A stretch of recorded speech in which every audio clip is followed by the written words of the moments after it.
이사야서에 등장하는 종의 노래를 보고 있습니다. 이번 종의 노래는 크게 두 부분으로 나누어집니다.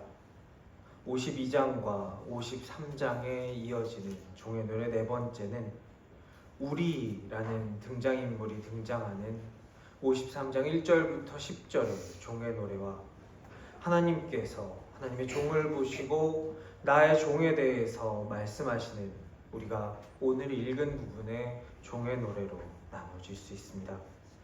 오늘 우리는 하나님께서 하나님의 종을 보시고 설명해 주시고 말씀해 주시는 부분을 함께 묵상하고자 합니다. 오늘 말씀 13절에는 보라 내 종이 형통하리니 라고 말씀하고 있습니다. 고난이 없어서 형통이 아닙니다. 하나님의 형통은 세상의 형통과 같지 않습니다. 고난 중에도 하나님의 뜻을 이루는 것이 바로 형통입니다. 주 안에서 형통하시길 축복합니다. 사칼이라는 히브리 단어로 기록된 이 형통은 지혜롭게 행동하다, 하나님의 뜻을 따라 성공적으로 이루다, 하나님의 계획을 성취하다라는 뜻을 가지고 있습니다. 솔로몬이 다윗의 뒤를 이어서 왕이 될 때 하나님께 지혜를 구했습니다. 그러면서 그가 하나님께 기도한 것은 나에게 듣는 마음을 주소서였습니다. 하나님의 말씀을 듣는 것이 지혜라는 것입니다. 성공적으로 이루는데 하나님의 뜻을 따라서 성공적으로 이루는 것, 계획을 성취하는데 하나님의 계획을 성취하는 것이 형통하다라고 성경은 우리에게 말씀하고 계십니다. 이 형통은 우리에게 그저 하늘에서 뚝 떨어진 것처럼 그냥 오지는 않습니다. 여호수아 1장 8절은 말합니다.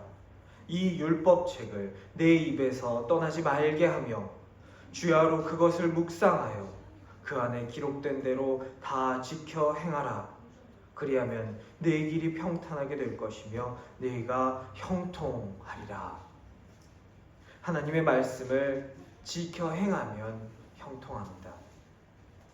예수님의 행동을 묘사할 때 복음서에서는 이런 말씀이 종종 따라옵니다. 말씀을 이루려 하심이라. 하나님의 구원의 계획을 알고 그것을 완성시키기 위하여 예수님은 이 땅에 오셨습니다. 멸시와 고난과 죽음이 따르는 십자가였지만 그것은 하나님의 구원의 계획이었습니다.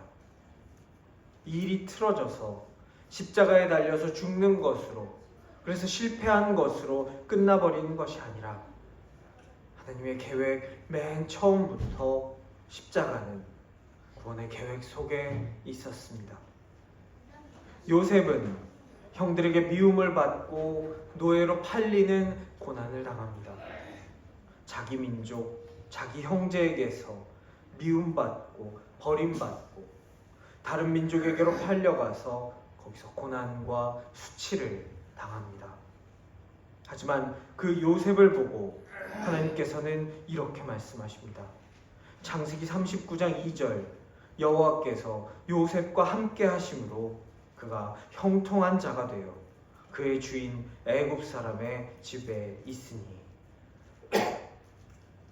고난이 없어서 형통이 아닙니다. 하나님의 구원 계획, 하나님의 백성들을 죽게 내버려 두지 않으시는 그 사랑의 계획이 완성되는 것이 형통입니다. 요셉을 통해서 이루셨고 예수 그리스도를 통해서 이루셨습니다. 그 고난의 과정이 사람의 눈으로 볼 때는 실패 같아 보이지만 하나님의 구원은 아무것도 이루어지지 않은 것만 같고 아무것도 바뀌지 않은 것처럼 보이지만 하나님의 계획은 우리가 보이지 못하는 부분에서, 보지 않는 부분에서 하나씩 진행되고 있었습니다. 하나님의 형통에는 고난만 있지는 않습니다. 오늘 여호와께서 직접 말씀해 주시는 내 종의 노래에는 영광과 승리의 예고가 가득 들어 있습니다. 부활하시고 높이 들려 지극히 존귀하게 되시는 하나님의 승리가 여기에 있습니다. 하나님 안에서 형통하시기를 축원합니다. 그냥 왔다가 그냥 가는 것이 아니라 하나님의 크신 구원의 계획 속에서 하나님이 원하시는 때에 하나님이 원하시는 곳에서 하나님이 원하시는 모습으로 내가 있는 그 축복이 우리에게 임하시기를 간절히 축원합니다.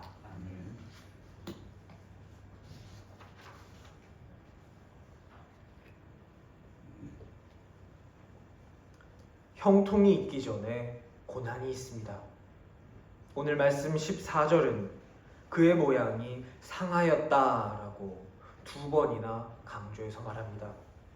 상하였다라는 것은 몸에 상처가 있다라는 것에서 멈추지 않습니다.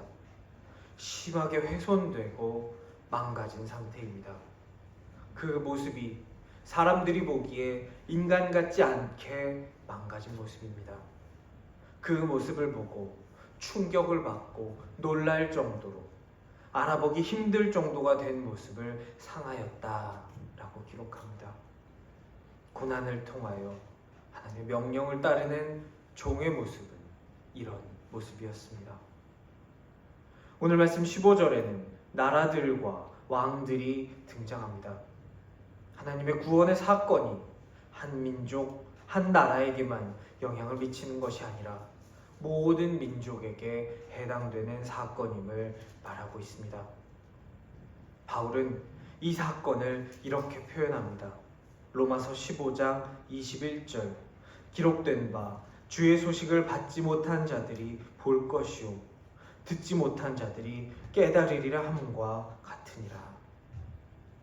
무시했던 존재, 아무것도 아니라고 생각했던 존재가 세상을 놀라게 하는 존재가 되었습니다. 인간의 생각은 우리가 아는 방식, 다른 나라의 인간들이 하는 방식으로 하나님이 우리를 구원해 주시겠지였습니다. 하지만 하나님께서는 이전에는 들어보지 못했고 이해하지 못했고 상상하지도 못한 방법으로 하나님의 구원을 이루십니다. 하나님의 구원은 한 민족, 한 시대, 한 문화를 넘어서 온 세계로 향하십니다. 우리는 아직 시야가 좁고 생각이 좁아서 하나님을 우리 기준에 끼워서 맞춰서 넣어보려고 합니다.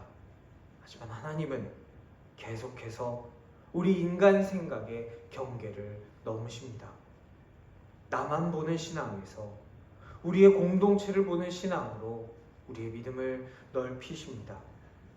우리 교회만 아는 신앙에서 하나님 나라 전체를 보는 신앙으로 넓히십니다. 우리의 눈과 머리를 넓히시는 우리 하나님의 크신 은혜가 우리에게 임하시기를 기도합니다. 53장 11절 말씀은 그가 자기 영혼에 수고한 것을 보고 만족하게 여길 것이다 말씀합니다. 자기 영혼의 수고는 종이 겪을 극심한 고난과 희생을 말합니다.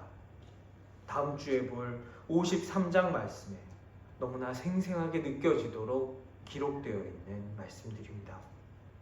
하나님의 종은 자기가 당하는 그 고통을 보고 하나님, 나한테 왜 이러십니까? 왜 나한테만 이런 고난이 있습니까? 말하지 않으시고 그 고통을 보고 만족하게 여기십니다. 예수 그리스도 한 분의 희생으로 많은 사람을 의롭게 하는 하나님의 구원의 계획이 완성되었기 때문입니다. 이것을 대속이라고 합니다. 죄인은 자기가 지은 죄에 대한 벌을 받아야 합니다. 우리의 죄에 대한 벌은 사망입니다. 하나님의 종은 우리를 위해서 우리의 그 죄들을 대신 짊어지신 것입니다. 하나님께서 우리를 위해 우리 죄를 대속하셨다. 이것을 믿는 것이 믿음입니다. 오늘 말씀 12절은 예수 그리스도께서 우리의 죄를 담당하시고 고난받으셨기에 하나님이 그를 높이시는 모습을 말합니다. 그는 승리한 왕처럼 전리품을 나눕니다. 부활과 영광으로 존귀하게 됩니다. 예수님은 죄인처럼 취급받았습니다. 그분이 죄인이라서 죄인 취급을 받은 것이 아니라 의로운 분이 죄인처럼 취급받으신 것입니다. 그분은 죄인을 위해 죽으셨고 죄인을 위해 기도하셨습니다. 우리가 아직 죄인 되었을 때에 그리스도께서 우리를 위하여 죽으심으로 하나님께서 우리에 대한 하나님의 사랑을 확증하신 것입니다. 죄인 대신에, 우리 대신에 고난받으신 것입니다. 이것은 우리에게만 주어진 나의 개인적인 위로에서 멈출 수 없습니다. 우리의 죄를 대속하시고 우리에게 평화 주신 것입니다.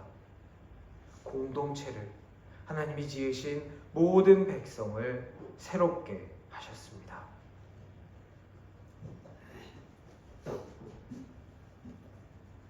구약에서 이스라엘은 하나님을 잘 믿으면 복을 받고 하나님을 잘 믿지 않으면 저주를 받는다고 생각했습니다. 맞는 생각입니다. 지금도 우리의 삶에 적용되는 심플하면서도 강력한 원칙입니다. 거기에만 머물러서는 안 되지만 말입니다. 이스라엘에게 그래서 고난은 벌이었고 축복은 그들의 믿음에 결과했습니다. 그래서 그들은 요한복음 9장에서 날 때부터 맹인된 사람을 보고 예수님께 묻습니다. 이 사람이 맹인된 것이 누구의 죄 때문입니까? 그들의 사고방식에서 이것은 충분히 할 수 있는 질문이었습니다. 하지만 예수님의 대답은 그들의 생각과 전혀 달랐습니다. 이 사람이나 부모의 죄 때문에 이 사람이 맹인이 된 것이 아니다. 이 대답은 그들의 생각으로는 이해할 수 없는 답변이었습니다. 예수님은 십자가를 통하여 죄 없는 사람이 고난받는 이유를 우리에게 말씀해 주셨습니다. 하나님은 무한하십니다. 무한한 하나님을 유한한 인간이 전부 다 이해하지 못합니다. 이스라엘 역사에서 인간의 하나님에 대한 이해와 인간 경험이 충돌합니다. 이스라엘과 유다는 망했고 그들을 침략해서 나라를 망하게 한 그 적국에 포로로 끌려갑니다. 포로로 끌려간 노예가 된 그곳에서 그들은 질문합니다. 의로운 우리가 왜 고난을 받아야 합니까?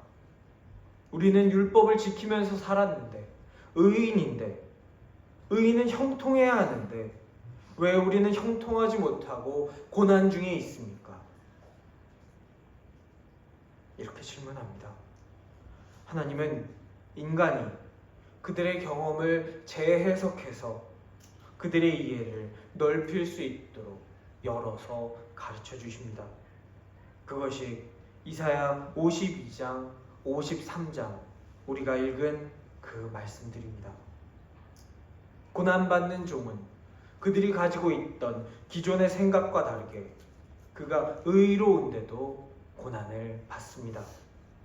가장 의로우신 종이 받는 고난은 그 종의 지은 죄에 대한 대가가 아니라 많은 사람들을 위한 것이었습니다. 십자가에서 의인의 고난의 절정에서 고난받는 의인을 통하여 하나님은 하나님의 구원의 계획을 이루십니다. 그 구원은 내 공동체, 내 민족, 내 나라, 이스라엘만을 위한 구원이 아니라 모든 세상, 모든 사람들을 위한 구원입니다. 하나님은 믿는 이에게 복을 주시는 분입니다. 하지만 지금 당장 나에게 복이 없다고 해서 하나님께서 일하지 않고 계시거나 나를 잊어버리고 나를 버려두고 계시는 것은 아닙니다. 하나님의 시간에 하나님의 방법으로 일하시는 것뿐입니다. 유한한 우리가 무한하신 하나님의 계획을 다 이해할 수 없기 때문입니다. 계획을 다 알려주신다 하여도 우리가 감당할 수 없기 때문입니다. 우리가 해야 할 일은 점집에서 다른 사람들이 요청하는 것처럼 나의 미래에, 나의 앞날에 어떤 일이 생길지 알려달라고 하나님께 요청하는 것이 아닙니다. 내가 할 일은 나를 사랑하사 나를 위해 십자가에 달리신 예수 그리스도의 신실함을 붙드는 것입니다. 내가 보기에 조금 더딘 듯해도, 내가 생각하기에 다 이해하지 못해도 신뢰하고 붙들면서 나의 삶을 살아내는 것입니다. 그러한 축복이, 그러한 삶을 사는 사람들에게 주시는 우리 하나님의 형통이 우리와 영원토록 함께 하시기를 간절히 축원합니다.